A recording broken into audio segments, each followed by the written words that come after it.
এই হরানি করতেছে, হরানি শিকার মনোকরণ করতেছে বিআরটির চেয়ারম্যান। এই বিআরটির চেয়ারম্যান আমাদের 3 দিন টাইম নিয়েছিল, 3 দিন টাইম নিয়ে আমাদের এই মনে করেন 15 দিন ঘুরাইছে। এই মানুষ লাখ লাখ মানুষ হরানি করাইতেছে কেন? মনে করেন আমাদের এই যে আমাদের ড্রাইভিং লাইসেন্স আছে, আমাদের গাড়ির কাগজ আছে, এই মেট্রো গাড়ির মালিকের থেকে মনে করেন লাখ লাখ টাকা বান্ডিলের বান্ডিল খামের ভিতরে করে না এই বিআরটির চেয়ারম্যান নেয়। সেই কারণে আমাদের দাবি সারা মানতেছে না। আমাদের ঢাকা জেলা, আমাদের গাড়ি কাগজ আছে, আমরা সরকারের ট্যাক্স দেয়, আমাদের গাড়ি ড্রাইভিং লাইসেন্স আছে, কেন আমাদের রাস্তায় হরানি করাইতেছে? আমাদের মা বোনডে, অনেক মা বোনডে গায়ে হাত দিচ্ছে পুলিশে, আবার মাথা বাড়া লাগছে, 10 জন মেডিকেলে আছে। আমরা কিন্তু আমরা সুস্থভাবে নির্বাচন আমরা আন্দোলন করতেছিলাম, আমরা এখনো আন্দোলন করতে চাই নাই। আমাদের দাবি যদি আগে মেনে নিত, আপনারা আগেও দেখছেন আমরা এই রাজপথে নামছি। দেখেন এখন মনে করেন এই এত কিছু হলো, লাখ লাখ মানুষের হরানি, এই অ্যাম্বুলেন্সের গাড়িগুলো জামের ভিতরে পড়ে রয়েছে, এই হরানিটা কে করতেছে? এই বিআরটির চেয়ারম্যান করতেছে। সে কিন্তু আগে কিন্তু আওয়ামী লীগের দালাল ছিল, আর দ্বিতীয় দালাল মেট্রো গাড়ির মালিকের দালাল।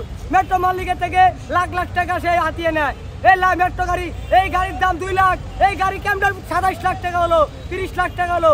আপনারা দেখেন, আপনারা আরো দেখেন, এই দেখেন ঢাকা থেকে এয়ারপোর্ট গেলে মেট্রো গাড়ির ড্রাইভারেরা মানুষ থেকে হরানি করে, 500 টাকা 600 টাকা ভাড়া চায়।